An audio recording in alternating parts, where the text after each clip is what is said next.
Hello, welcome to my screencast. This is for Raymond Diaz for Education 325. Um, really like this project a lot. It was good. It was a good way for me to figure out a way to approach students and the way I would give them books and content to read.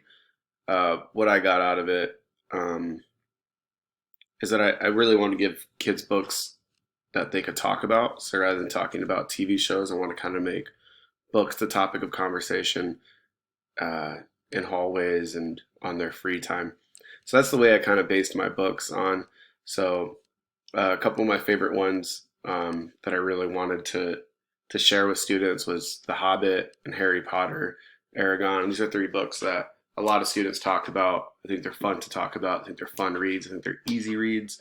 And so those are the reasons I picked those three books right there, which I think are fantastic. Another good book, one of my other favorites is going to be The Great Gatsby that's on here. I think it's another one that kids could talk about. It's a movie now, so that's another good reason for that to be a topic of conversation and things of that nature. One of the books that, two of the books I wouldn't necessarily like put into a classroom after I was done reading them, but I would recommend like in a kid's free time was The Brief and Wondrous Life of Oscar Wilde, along with The Perks of Being a Wallflower. Um, both fantastic books. However, I wouldn't necessarily put my teaching reputation at risk for allowing kids to read those books in my classroom. I just think that it would be just possible. It's just what's controversial. Um, yeah, that's my book library. Really good stuff there. Really enjoyed the project all in all.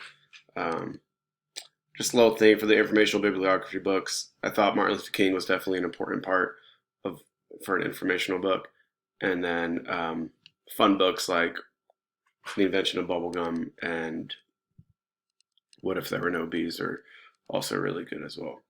In addition to that, I wanted to make sure kids read these two books somewhere along in here, and I think the diverse populations was the spot to put these two books in. I would, even this book may be a little controversial, however, I would recommend it. I think it's a fantastic book for kids in high school and possibly even like eighth grade to read.